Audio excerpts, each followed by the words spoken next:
kahapon po na kapanayam namin si Ginoong Vigor Mendoza ng LTFRB, sabi niya may rekomendasyon sila and most likely nga po 1 peso sa una pong 4 na kilometro at 10 centimos po per kilometer for Metro Manila and most likely daw ho sa buong Pilipinas na po ito. Reaction please.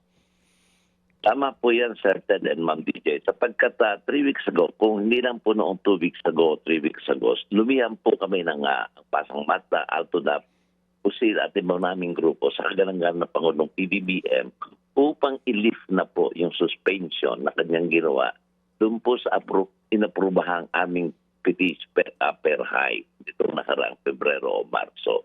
At kami po ay tumalima dahil kasi ating Pangulo, ginalang po namin ng kanyang desisyon.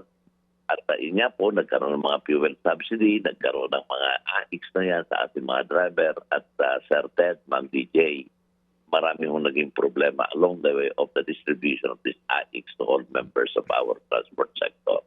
At ganun pa man po, ito pong piso na ito inaprubahan noong pang nakaraang taon.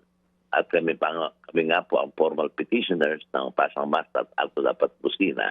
At yung dihan po namin, Sir Ted, Ma'am DJ, 2 weeks ago, pinadala na po namin sa Malacanang sa kagalangan ng Pangulo na hinihingi din po namin na sana po ay malift na suspension at i-grant na po itong 1 peso neto at 10 pesos for every kilometers succeeding after 4 kilometers, Sir Ted. 10 centavos no, per kilometer. Opo. Opo, Okay. 10 centavos, I mean. Sige po. So most likely nga po ito raw po ay irerekomenda na no ng LTFRB sa DOTR na siya hong magsasabi kay Pangulong Marcos. You hope this to be implemented ASAP, of course, no? Opo.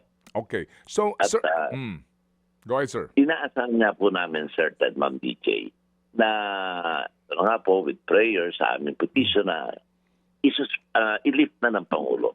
Sapagkat yung po mga nabanggit kong AX, mga fuel subsidy, Sir Ted, matagal na po tayo nagkukwentuhan, nag-uusap.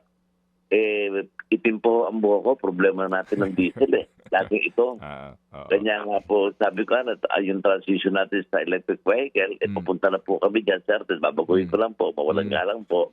Pero no, kaming 40 units na parating from China, ito yung mag-uumpisa na po tayo sapagkat sakit na po talaga ng aming sa transportasyon ang presyo ng petrolyo neto na tweet na certain for the past, sabi nyo nga 30 years, 20 years na nagkukwento, nag-uusap sa problema, talagang wala na hong pagbabago ito.